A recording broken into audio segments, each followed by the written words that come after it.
Welcome to the World Is Yours podcast. The World Is Yours podcast. These are my two guests, my brother Tanner and his best friend Josh. What's up? What's up? I'm going to be asking them questions from their point of view as a military kid and a non-military kid. I'm going to be alternating the questions through the video. We're going to start here with Tanner. How do you handle moving to new places and finding new friends? It could definitely be challenging at times, but I feel like me personally, I didn't really have a problem like in this circumstance because I'm a pretty outgoing person. I make friends pretty easily. I adapt to my environment easily. So it could definitely be challenging, I guess, like emotionally.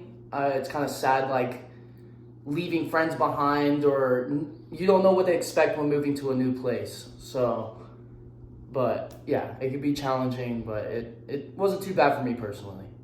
Okay. Josh, what do you enjoy about living in the same place for an extended amount of time? Well, I could just like keep the same friend groups. Always know what's the next move gonna be.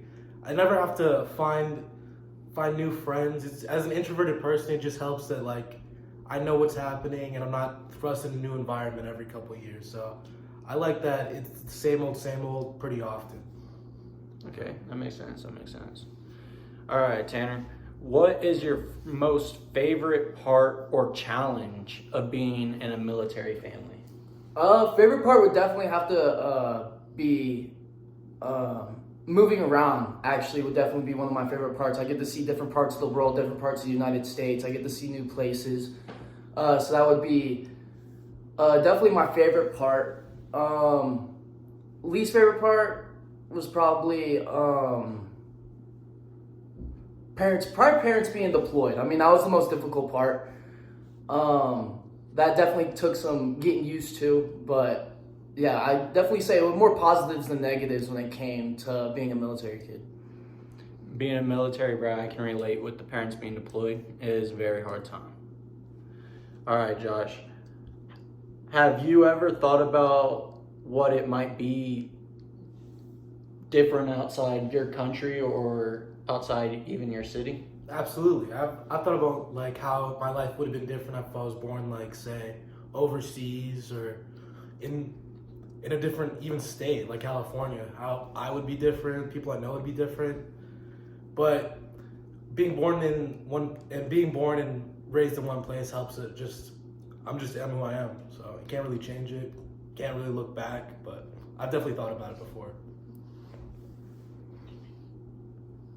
Tanner, how do you stay in contact with friends or even family members when you're moving around so frequently? It could definitely be hard to keep in contact with friends and family, especially when you don't see them for long amounts of time. I mean, I've definitely realized that in life. Once you don't see someone for a long time, it's hard to stay in contact and stay updated with their life. But I try my hardest. Text, FaceTime if they have iPhone, of course. You got different social media platforms that you can keep up on people's lives. But yeah, it was definitely phone calls, text messages, social media. But it can definitely be difficult to keep up with everyone's life. But definitely keep up with the family more than I do friends. Family first. All right, Josh. So what are some traditions with your friends or family that you enjoy doing since you've been in the same place for so long? Traditions, I would have to say Diwali and my Indian side of my family. It's a tradition that they throw paint everywhere. It's a pretty dope time.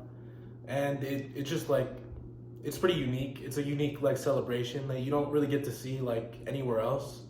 And on my mom's side of the family, I would have to say Mexican Christmas, where you open presents before and after the day. So that's pretty cool. And Mexican Thanksgiving, obviously, since it's like a bigger feast usually than normal Thanksgiving. Always got to look forward to the food. Always look forward to the food. What's the most exciting place that you visited or had to go for a family being overseas? I would definitely say the coolest, and not a lot of people could relate to this, but it's got to be Guantanamo Bay, Cuba. My mom was actually deployed there for, I think it was like 6 months or so, a little over 6 months, but we actually fortunately got to go visit her while she was deployed, and that was a gorgeous place. And it's a communist country, so not a lot of people get the opportunity to like go there and visit that. So I definitely look at that as almost a flex that I've been to Cuba. I've also been to Cuba, and I love the atmosphere there because they have little rats that will come sit next to you at the outdoor theaters that'll beg for popcorn. They have iguanas that'll come to your back door that are almost like pets. We had one when we were there visiting our mom. Josh, how do you stay connected with friends who might move away? Usually Instagram. Instagram's usually how I would talk to them again. I haven't had too many friends move away though, so I can't say I'm like too experienced with it. But if the few that have, it's usually just Instagram and sometimes Snapchat. But usually it's just like if they move, it's usually the end of friendship, honestly, because you kind of just grow apart. Yeah, I get that. Tanner, how do you cope with your parents being deployed? How do I cope with it? I feel like that's a pretty simple answer, more simple than like you may think. Stay busy. Just do things that keep your mind off of them being gone.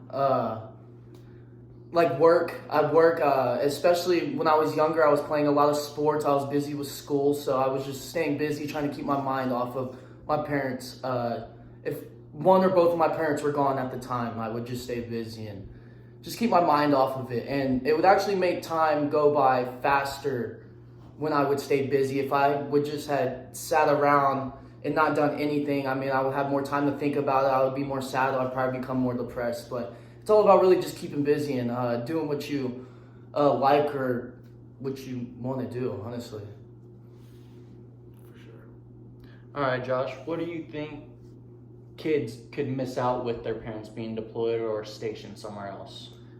Honestly, just the mundane stuff, like the day-to-day, like, hey, how's your day? Just getting to know your kids sometimes, or going to the games every week. That could be something you'd miss out on. But I feel like they wouldn't miss on too much of the big stuff, like birthdays they could call, like you do something cool in a football game, you could call, show them the highlights.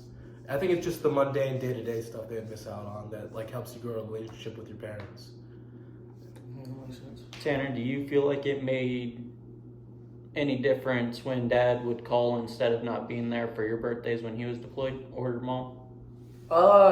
Yeah, I mean, it was definitely difficult when it came to that. Like, of course, it would be much better if they were there experiencing and enjoying time together, like in person.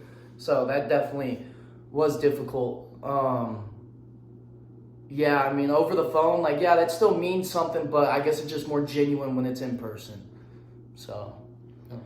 Would you ever like to visit outside of the country, Josh? Absolutely, yeah.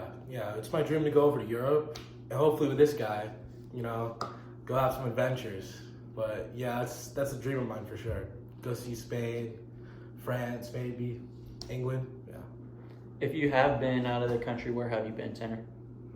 I've actually, fortunately, have been to Europe. I was actually born in Leighton, England, which is like 2 hours outside of London. I didn't really get to experience it too much because I moved when I was 2 years old, but it's just a cool fact that I happen to be born over there. A lot of people can't say that because a lot of people that I meet day to day or go to school with, a lot of them are born in the United States, which is honestly pretty basic, but I mean, they can't really help that. But I do find it very unique that I was born over in England. I've been to Spain, I've been to Paris, France. I've been to Ibiza. I've been to Mallorca. Like I said, I've been to Cuba. I've been to Virginia. I've been Texas, of course. Utah. I mean, it's just a whole list of places I've been, like due to the military lifestyle, and I'm very fortunate that I've been able to see different places around the world. So I'm very thankful for that. I haven't got to see as many places as him overseas, but hopefully one day I can. This is where we're going to end the podcast. Thank you for listening to The World Is Ours, and we're out. Thanks for having us.